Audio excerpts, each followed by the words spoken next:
எங்களால் என்ன பங்களிப்பு செய்ய முடியும் என்கின்ற இந்த பகுதி முடியாது. இரண்டாவது, பொருளாதார ரீதியாக நம்மகிட்ட உள்ள வளங்களை நம்ம கொண்டு போய் சேர்க்கலாமான்னு கேட்டால் அதுக்கான வழிகள் இருக்குது, உத்தியோகபூர்வமாக வழிகள் இருக்குது. பிரச்சனை நம்பிக்கையில் யூஎன்ஓ எங்கெங்கெங்கெல்லாம் பாதிக்கப்படாத முஸ்லீமாக இருந்தாலும் சரி, நன் முஸ்லீமாக இருந்தாலும் எல்லாருக்கும் உதவி செய்யக்கூடிய அந்த வழி அவங்களுக்கு என்ன செய்து இருக்குது. ஆனால் கேள்விக்குறி, கோடான கோடி சொத்து சவுதி தனவந்தர்கள், கத்தார் தனவந்தர்கள், உலகத்தில் உள்ள தனவந்தர்கள் எடுத்துட்டு போய் எல்லாரும் என்ன விமர்சிக்கிறாங்கன்னா 10% தான் போய் சேருது, 10% தான் போய் சேருது, முழுமையாக என்ன செய்யலை, போய் சேரலைன்றாங்க.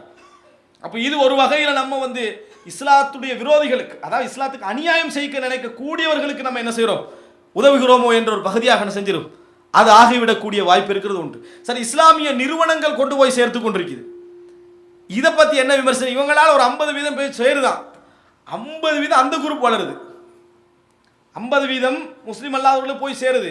5000 எடுக்கக்குள்ள நல்லா இருக்கிறாங்க, 50 எடுக்கக்குள்ள நல்லா இருக்கிறாங்க, 5 மில்லியனை கண்டோடனே மாறிடுறாங்க. 5 மில்லியனை கண்ட உடனே ஏன்டா பல முறை போயிட்டு வந்திருப்பாங்க, எத்தனை நாளைக்கு சாப்பாடு கொடுத்துட்டு அப்படி நம்மளாம் கொஞ்சம் வளமாக இருந்தால் தானே அவங்களுக்கு உதவி செய்யலாம் அப்படின்ற ஒரு தியரியை உருவாக்கிட்டு அப்போ வளமாகிறது, அதோட என்ன செஞ்சிடுறது, அவங்க வளமாகிறது. இந்த மாதிரியான ஒரு சிச்சுவேஷனால் மிகப்பெரிய ஒரு கேள்விக்குறி என்ன செய்து இருந்து கொண்டிருப்பது நாம் என்ன செய்கிறோம், பார்க்கிறோம். அன்புள்ள சகோதரர்களே, அதுக்கு ஒரு சில உதாரணங்கள், சவுதி அரேபியாவில் நம்ம சொல்லக்கூடிய சில விஷயங்கள் நேர்மையாக போய் அடைகின்றன என்பதற்கு பல ஆதாரங்கள் என்ன செய்யலாம், சொல்லலாம். சவுதி அரேபியா மட்டுமல்ல, மத்திய கிழக்கில் உள்ள இடங்களுக்கு போகக்கூடியவைகள் உத்தியோகமாக போகிறது. ஒரு விஷயத்துக்கு யாரும் இருப்பாங்க ரீதியாக நம்ம யாரும் தீவிரவாதின்னு சொல்லலாம். இதனால பாதிக்கப்பட்ட மக்களுக்கு உதவி செய்வதற்கு எல்லாருக்கும் என்னது உரிமை இருக்குது. எனவே முடிந்த அளவுக்கு இந்த மாதிரி நம்ம அனுப்ப முடியுமா என்ற அந்த சிந்தனைகளை நம்ம மேற்கொள்ளணும். எப்படி நம்மளுக்கு என்ன செய்ய முடியும், உதவி செய்ய முடியும். குறிப்பிட்ட நாட்களில் பலஸ்தீனுக்கு எனது ஒவ்வொரு நாடுகளிலும் என்ன செஞ்சாங்க, எடுத்து உதவிகளை அனுப்பி வைத்தார்கள் உத்தியோகபூர்வமாகவே. இது போன்ற உதவிகளையா நம்மளால் செய்ய முடியுமா என்றால் அதுக்கு நம்ம ஒரு கொஞ்சமாக பங்குதாரராகணும்.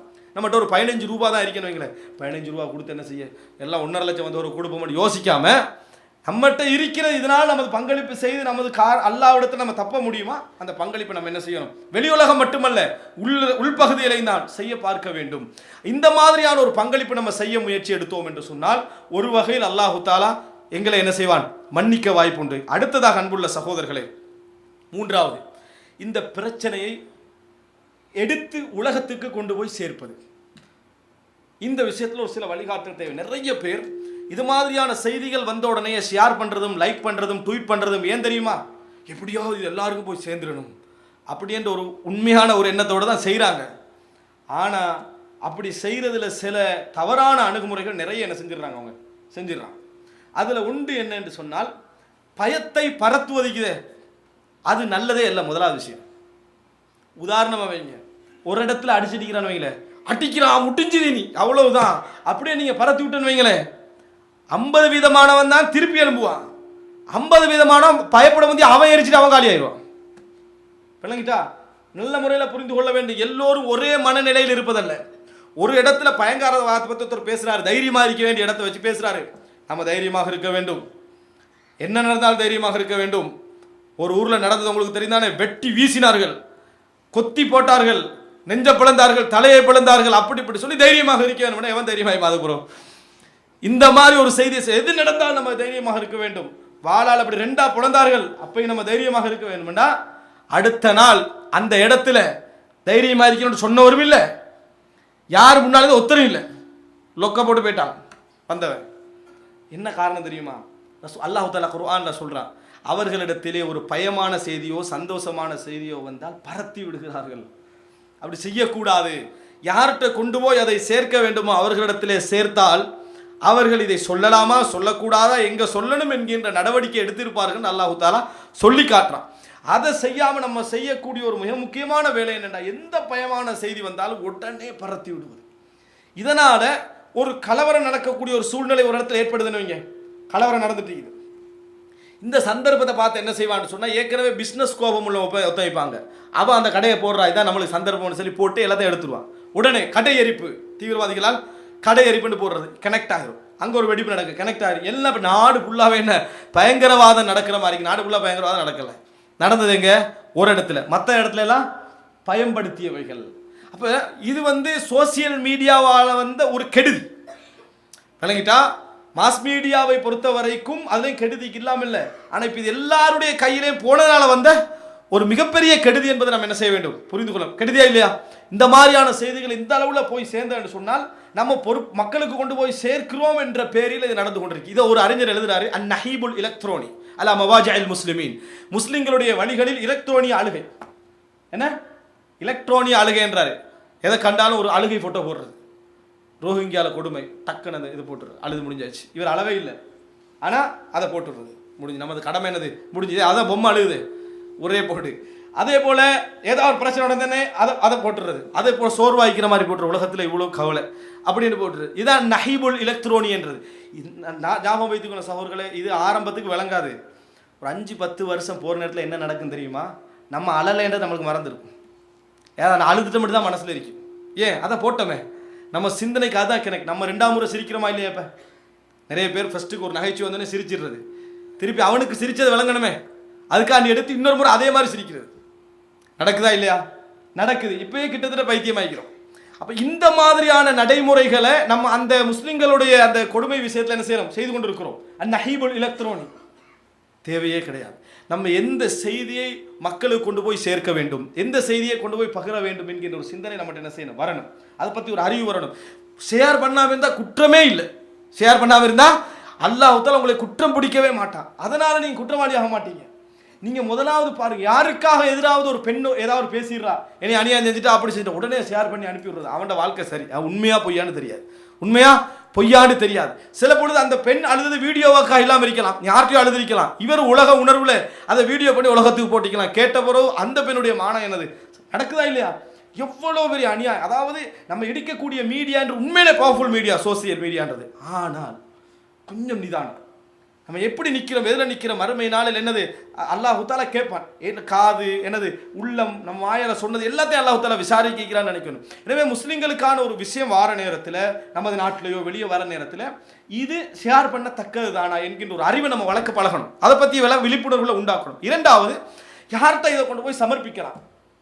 காலையிலேருந்து கத்துன்னு கத்திட்டு வீட்டுக்கு போய் சேர்ந்துடாம இதை யார்கிட்ட போய் சமர்ப்பிக்க நம்ம முயற்சி எடுக்கலாம். இது சம்பந்தமாக பேசலாம். ஏண்டா அது எல்லாருக்கும் பேசலாது, அதுக்கு உரியவர்கள் இருப்பார்கள், அவர்கள்ட்ட கவனத்துக்கு கொண்டு போகலாம். அட்லீஸ்ட் நமக்கு மேல் உள்ளவரை கவனத்துக்கு கொண்டு போனால் என்ன கடமை முடியுதா இல்லையா?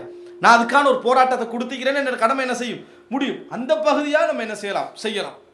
அன்புள்ள சகோதரர்களே, இது மாதிரி நடக்கும் என்று சொன்னால், இது மாதிரி சில விஷயங்கள் நடக்கும் என்றால் எமது கடமை என்ன செய்யுது, எமது பங்குல உள்ள எமது கடமை முடிவது நம்ம என்ன செய்கிறோம் பார்க்கிறோம். இறுதியாக அன்புள்ள சகோதரர்களே, இந்த தந்த நேரம் என்ன செஞ்சுட்டு முடிஞ்சிட்டு, அதாவது இறுதியாக நாங்கள் ஒரு விஷயத்தை புரிந்து கொள்ள வேண்டும். அதாவது இது மாதிரியான சோதனைகளை அனுபவிக்கிற நேரத்தில் அப்போ அந்த மக்களுக்கு இப்போ என்னதான் தீர்வு, அந்த மக்களுக்கு ஒரு தீர்வு இருக்கணுமே. என்னதான் தீர்வு அப்படின்னு பார்த்தீங்கன்னு சொன்னால், சுப்ஹானல்லாஹ், குர்ஆனில் இது சம்பந்தமாக ஒரு தீர்வு அல்லாஹு தாலா இது என்ன இதுக்கான என்ன தீர்வு அப்படின்ற ஒரு பகுதியை நம்ம பார்த்தோம்னு சொன்னால், குர்ஆனில் அல்லாஹு தாலா நிறைய இடங்களில் சோதிக்கப்பட்ட, இப்படி பெரும்பான்மை சமுதாயத்தால் சோதிக்கப்பட்ட சூழ்நிலைகளை சொல்கிற நேரத்திலே எல்லாம் இன்னொரு பலமாக உதவி செய்யக்கூடிய ஒரு அரசாங்கம் இல்லாத நேரத்தில் அவர்களுக்கு தீர்வு பொறுமை என்கின்ற ஒரு வார்த்தையை மட்டும்தான் அல்லாஹ் தஆலா சொல்கிறான். குர்ஆனில் பல இடங்களில் சொல்கிறான். நம்மகிட்ட பொறுமைக்கு அதனுடைய வெளி இல்லை நம்மகிட்ட.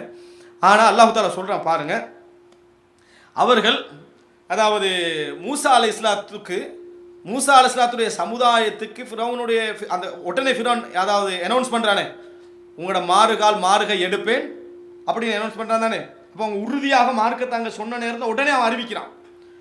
அறிவித்த உடனே அவங்க சொன்ன வார்த்தையை சொல்லிக்காரன். எப்படி, வமா தன்கிமு மின்னா இல்லா அன் ஆமன்னா பி ஆயாத்தி ரப்பினா.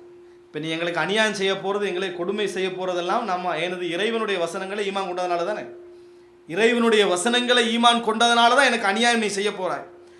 லம்மா ஜா அத்னா, எங்களுக்கு வந்த பொழுது அதை ஈமான் கொண்ட நேரத்தில் அதுக்காக எங்களை தண்டிக்க போகிறாய். ரப்பனா அஃப்ரிக் அலைனா சப்ரா, யா அல்லாஹ் பொறுமையை எங்கள் மீது கொட்டுவாயாக. எப்படி, ரப்பனா அஃப்ரிக் அலைனா சப்ரன். ஏனென்றா கொடுமைக்கு எதிராக நம்ம எதிர்கொள்ளக்கூடிய முதல் ஆயுதம் என்ன தெரியுமா, பொறுமை தான். ரப்பனா அஃப்ரிக் அலைனா சப்ரன் என்று சொன்னால் சின்ன கொடுமையிலே மனிதன் பதறுவான், சின்ன அநியாயத்திலே பதறுவான். இப்போ நீ தர வேண்டியது என்ன தெரியுமா, பொறுமையோட உச்சகட்ட பொறுமை எங்களை கொட்டு. அப்போ அந்த வசனத்தை பாருங்க, ரப்பனா அஃப்ரிக் அலைனா சப்ரன். இந்த வார்த்தை குர்ஆனில் பல இடங்கள் அல்லாஹ் தஆலா யூஸ் பண்ணுறான். எங்களுக்கு பொறுமையை கொட்டி. இது எந்த நேரத்திலே அல்லாஹ் இது வந்து அதாவது தனியாக இருக்கிற நேரத்தில் மட்டுமல்ல, ஒரு யுத்த காலத்தில் வச்சு அல்லாஹ் தஆலா சொல்லி காட்டுறான். சூரத்துல் பக்ரால 250 வசனம், வலம்மா பரசூலி ஜாலூத்த, அதாவது ஜாலூத்துக்கும் அவருடைய அதாவது இந்த படைகளுக்கும் எதிராக அவர்கள் போன நேரத்தில் காலு ரப்பனா அஃப்ரிக் அலைனா சபரன், யா அல்லாஹ் எங்களுக்கு யுத்த காலத்தில் பொறுமையை கொட்டு, அப்பதான் நிக்கலாம். பொறுமையை கொட்டினாத்தான் அந்த யுத்த காலத்தில் ஒரு வாழ்வெட்டு விழுந்தாலும் நிக்கலாம். இல்லைண்டா அந்த நம்ம விளையாட்டு காயத்துக்கு நம்ம ஓடிடுவோமா இல்லையா?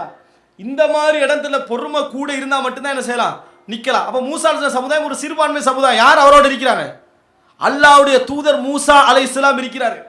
அந்த நேரத்தில் அவங்க சொல்ற வசனம், ரப்பனா அஃப்ரிக் அலைனா சப்ரன் வ தவஃபனா முஸ்லிமீன், எங்களை முஸ்லிம்களாக மரணிக்கச்சு. அவங்க கேட்ட வசனத்தை பாருங்க, ரப்பனா அஃப்ரிக் அலைனா சப்ரன், யா அல்லாஹ் பொறுமையை கொட்டுவாயாக, வ தவஃபனா முஸ்லிமீன், இறுதி நேரத்தை முஸ்லிமாக மௌத்தாக வைப்பாயா. இதுதான் எங்களுடைய வேலை. இப்படியே அவங்க துவா கேட்டாங்கன்னா அவங்களோட உறுதி எதை காட்டுது? மார்க்கத்தில் நம்ம உறுதியாக நிற்கிறோம். இறுதி நிலை நம்ம இஸ்லாத்தோட என்ன செய்யணும்? மௌத்தாகணும். பொறுமையை கொட்டுன்னு சொன்னால் நிச்சயம் அல்லாஹ்வுடைய உதவி இருக்கும். அந்த மாதிரி இடங்கள் அல்லாஹ்வுடைய உதவி நிச்சயம் இருக்கும். காரணம் நான் முழுமையாக யாரை ஏன்னா எங்களுக்கு வேற வழியே இல்லை. மூசா அலைஹிஸ்ஸலாத்து சமுதாயத்துக்கு வேற வழியே இல்லை. மூசா அலைஹிஸ்ஸலாமே சொன்னதாக அல்லாஹ் தஆலா சொல்லி காட்டுகிறான். அதாவது தொழுகையை கொண்டும் நீங்கள் பொறுமையை கொண்டும் உதவி தேடுங்க அல்லாஹ்ட்ட. யார் சொல்றாரு? மூசா அலைஹிஸ்ஸலாம் சொல்றாரு. அவராலே அவ்வளவுதான் செய்ய முடிஞ்சு. எதிர்க்க முடிஞ்சுதா? ஓட முடிஞ்சுதா? ஓடத்தான் முடிஞ்சுது. நபியோட இருந்தும் அவர்களுடைய அநியாயத்துக்கு எதிராக போராட அவங்களுக்கு இயலாது. அவர்கள் தப்பி ஓடுற அந்த நாட்டில் வாழ்ந்த நாட்டை விட்டு ஓடித்தான் போனாங்க. அப்போ ஓடி போற நேரம் என்பது நபிக்கு நடந்திருக்குது. ரசூல் ஸல்லல்லாஹு அலைஹி வஸல்லம் மக்கா விட்டு ஓடித்தான் போனாங்க. ஓடி போற அளவுக்கான கொடுமை நடந்திருக்குது, நடக்காமலாம் இல்லை. அப்போ இப்படிப்பட்ட ஒரு அநியாயம் அந்த சமுதாயத்தில் நடந்த நேரத்தில் கூட, அந்த நேரம் கூட இறைவனுடைய உதவி கொஞ்சம் லேட்டாகத்தான் செஞ்சுது. இறைவனுடைய கொஞ்சம் லேட்டாகத்தான் செஞ்சுது. அந்த நேரத்தில் அவங்க கேட்ட துவா என்ன? ரப்பனா அஃப்ரிக் அலைனா சப்ரன், அழகான ஒரு துவா. ரப்பனா அஃப்ரிக் அலைனா சப்ரன் வ தவஃபனா முஸ்லிமீன், யா அல்லாஹ் பொறுமை எங்களில் கொட்டுவாயாக. பொறுமை கூட கூட இருக்குதே, அதனுடைய வழியை நம்ம எவ்வளவு தாங்குவோம், எவ்வளோ என்ன செய்வோம், நம்ம தாங்குவோம். அதனால பொறுமை எங்களுக்கு கொட்டு, எங்களை முஸ்லிம்களாக மரணிக்க செய். யுத்த காலத்தில் சந்திக்க நேரத்திலே கூட அதுதான். அதாவது அது மாத்திரமல்ல, அல்லாஹ் தஆலா சொல்றான், அதாவது லதுப்ல உன்ன ஃபி அம்வாலிக்கும் வ அன்ஃபுசிக்கும். அல்லாஹ் ஒரு மெசேஜ் சொல்றான் பாருங்க, லதுப்ல உன்ன ஃபி அம்வாலிக்கும் வ அன்ஃபுசிக்கும், உங்களது சொத்துக்களிலும் உங்களிலும் நீங்கள் சோதிக்கப்படுவீர்கள். எப்படி சோதிக்கப்படுவீர்கள்? வல தஸ்மஉன்ன மினல்லதீன ஊதுல் கிதாப வல்லதீன அஷ்ரகு அதன் கதீரா வமினல்லதீன அஷ்ரகு அதன் கதீரா. அதாவது யூத கிறிஸ்தவர்களிடமிருந்தும் இணை வைத்தவர்களிடமிருந்தும் நீங்கள் மிகப்பெரிய சோதனைகளை அனுபவிப்பீர்கள், அனுபவிச்சு தான் ஆகுவீர்கள். அல்லாஹ் தஆலா சொல்றான். அந்த மாதிரி நேரங்கள் எல்லாம் நீங்க எப்படி நடந்து கொள்ளணும் என்றால், பொறுமையோடு இருங்கள், இறைவனிடத்தில் தவக்குல் வையுங்கள். அந்த மாதிரி நேரங்களில் பொறுமையோடு இருங்கள், இறைவனிடத்தில் தவக்குல் வையுங்கள். அப்படி என்றால் அன்புள்ள சகோதரர்களே, அல்லாஹ் பொறுமையோடு இருங்க என்று சொல்றான்டா, அதுல நம்ம விளங்குற பொறுமையை விட ஏதோ ஒன்று என்ன செய்யுது, அதுல இருக்குது. கொடுமையை தாங்குங்கன்னு அர்த்தம் மட்டுமல்ல, அதுல இருக்குது. அந்த சமுதாயம் பொறுத்து பொறுத்து அந்த இஸ்லாத்தை நிலைநாட்டுவதில் மிகப்பெரிய ஒரு ரிசல்ட் நாங்கள் என்ன செய்யுது இருக்குது, ஒரு பெரிய மாற்றம் இருக்கு. எப்பொழுதும் அன்புள்ள சகோதரர்களே, அசையாத ஒரு சமுதாயத்துக்கு முன்னால எந்த சமுதாயம் அசையும்? அசையாத ஒரு சமுதாயத்துக்கு முன்னால எந்த சமுதாயம் என்ன செய்யும்? அசையும். என்னடா இவ்வளோ அநியாயம் பண்ணி இவ்வளோ கொடுமை பண்ணி இஸ்லாத்தை விட்ட மாதிரி விளங்கலையே, இந்த மாதிரி கடைபிடிக்கிறாங்களே, என்ன இதுக்கு பின்னால இருக்கிறது எல்லோரும் சிந்திக்காது விட்டாலும் ஒரு அரைவாசி சமுதாயமாவது என்ன செய்வார்கள், சிந்திப்பார்கள். ஒரு அடியிலேயே எங்கட இஸ்லாம் கலங்கி போச்சுன்னு வைங்களேன், நம்ம இஸ்லாம் இல்லைன்னு அர்த்தம். அந்த இடத்துல எமது இஸ்லாம் இல்லை என்பது அர்த்தம். அல்லாஹ் தஆலா சொல்கிறான், யா அய்யுஹல்லதீன ஆமனு, ஈமான் கொண்டவர்களே, இஸ்பிரு வஸாபிரு, இஸ்பிரு பொறுத்துக்கொள்ளுங்கள், வஸாபிரு முசாபரா என்றது பொறுமைக்கு மேல பொறுமை, பொறுமைக்கு மேல பொறுமை என்ற அர்த்தம். வமன் யுஸப்பிர் ஸப்பரஹுல்லாஹ், பொறுமையை யார் உருவாக்கி கொள்கிறாரோ அவருக்கு அல்லாஹ் பொறுமை என்ன செய்வான், கொடுப்பான் என்பதை பார்க்கிறோம். அன்புள்ள சகோதரர்களே, இந்த சொன்ன இந்த செய்தியை நம்ம எப்படி புரிந்து கொள்ள வேண்டும் என்று சொன்னால், இஸ்லாமிய சமுதாயத்திற்கு எதிராக நடக்கக்கூடிய அநியாயங்களில் அந்த சமுதாயம் இப்பொழுது கடைபிடிக்க முடிந்த ஒரே வேலை, மற்றவர்களிடத்தில் உதவி கேட்பதோடு, அவர்களுக்கான அழைப்பை உலகத்துக்கு கொண்டு போய் சேர்ப்பதோடு, அவர்கள் செய்ய முடிந்த ஒரே வேலை, தீனுல் இஸ்லாத்தை கைவிடாமல் இந்த சோதனைகளுக்கு மத்தியில், இந்த கொடுமைகளுக்கு மத்தியில் பொறுமையாக நடந்து கொள்வதுதான். பொறுமையோடு இருப்பதான். கண் முன்னால் 1000 கொடுமைகள் நடக்கிறது, யாருக்கும் உதவி செய்ய வழி இல்லை. 170 கோடி முஸ்லிம்களாக இருந்தாலும் கூட இங்கு அவரவர்களுடைய நிலைமை பெரிய ஒரு பாதிப்பான நிலைமையில இருந்து கொண்டிருக்கிறது என்பதை அவர்கள் கண்டால் அவர்கள் செய்திகளை உலகத்துக்கு சொல்வதோடு பொறுமையாக இருந்து கொள்வதுதான் அவர்களுக்கு வழி. வேற எந்த வழியும் இல்லை. மூசா அலைஹிஸ்ஸலாத்து சமுதாயத்துக்கு அதான் கிடைச்சது, ரசூல் ஸல்லல்லாஹு அலைஹி வஸல்லம் சமுதாயத்துக்கு அதான் என்ன செஞ்சது, கிடைத்தது. இது பல நபிமார்களுடைய சமுதாயத்தில் நடந்திருக்குது. இப்படிப்பட்ட சூழ்நிலையில் அந்த பொறுமையுடைய அசரை நம்ம படிக்க ஆரம்பிக்கிறோம். சிறுபான்மை சமுதாயமாக நம்ம இருக்கிறோம் என்று சொன்னால் பொறுமையுடைய அசர் என்ன, அந்த பொறுமையை உருவாக்கி கொண்டால் எவ்வளோ நம்மளால் தாங்க முடியும், மனிதனால் தாங்க முடியும். சகோதரர்களே, சாதாரண தலைவலியை தாங்க மாட்டோம், ஆனால் அதுக்கு அங்கே ஒரு நோய் வரும், மனசை தேற்றிக்கொள்வோம், தாங்குவோம். அதுக்கு அங்கே இன்னொரு நோய் வரும், அதையும் தேற்றிக்கொள்வோம். எதெல்லாம் நம்ம பயந்து கொண்டிருக்கிறோமோ நோய்கள் உண்டு, அதெல்லாம் வர வர உள்ளம் அதுக்கு என்ன செய்யுது, சப்போர்ட் பண்ணுது. பெரிய ஹார்ட் ஆப்ரேஷன் சொல்கிறோம், அதை நினச்சி பார்க்க பயமாக இருந்திருப்போம், ஆனால் அந்த இடத்துக்கு என்ன செய்கிறோம், உள்ளத்தை அந்த இடத்துக்கு கொண்டு வந்து கொள்கிறோம். மனிதனுக்கு பொறுமைக்கு ஒரு எல்லை இருக்குது, பொறுமைக்கு ஒரு விசாலம் இருக்குது. அந்த விசாலத்தை கொண்டு போய்கொண்டே இருக்கலாம், அந்த விசாலத்தை கொண்டு போய்கொண்டே இருக்கலாம். அது யாருடைய கையில் இருக்குது, அல்லாஹ்வுடைய கையில் இருக்குது. அந்த பொறுமையை நாம் உண்டாக்குவதற்காக அல்லாஹ்விடத்தில் என்ன செய்ய நிறைய பிரார்த்திக்க வேண்டும். அதில் அழகான ஒரு துவா தான் ரப்பனா அஃப்ரிகா அலைனா சப்ரன் வதவஃபனா முஸ்லிமீன். அன்புள்ள சகோதரர்களே, இதை நம்ம புரிந்து கொண்டோம் என்று சொன்னால் இந்த விஷயங்கள் எல்லாம் அல்லாஹ் ரப்புல் ஆலமீன் நாங்கள் என்ன பங்கு செய்ய முடியும் என்பதை உணர்ந்து வேதனையோடு இருக்கிறோம். எங்களால் எவ்வளோ பணி செய்ய முடியுமோ அவைகளை நம்ம என்ன செய்கிறோம். அந்த அட்லீஸ்ட் அந்த முஸ்லீம்களை பற்றி நம்ம முதலாவது தெரிந்து கொள்ளவாவது செய்ய வேண்டும். அந்த முஸ்லீம்களை பற்றி தெரிந்து கொள்ளவாவது நம்ம செய்ய வேண்டும். என்ன நடக்குது அப்படி என்கின்ற ஒரு அறிவையாவது நம்ம பெற்று நம்மளால் முடிந்த பகுதிகளை செய்ய வேண்டும். எதெல்லாம் எமது இருக்கக்கூடிய சமுதாயத்துக்கும் பாதிப்பு ஏற்படுத்துகின்ற அமைப்பில் அமையுமோ அவைகளை நாம் என்ன செய்ய வேண்டும், தவிர்த்து கொள்ள வேண்டும். அல்லாஹ் ரப்புல் ஆலமீன் எம் அனைவருக்கும் சரியான விளக்கத்தை தந்து அதன்படி செயல்படக்கூடிய சமுதாயமாக ஆக்கியல் புரிவானாக. ஹாதா மா இந்தி வல் இல்மு இந்தல்லாஹ் வ அகூலு கௌலி ஹாதா வ அஸ்தக்ஃபிருல்லாஹ் லி வ லக்கும்.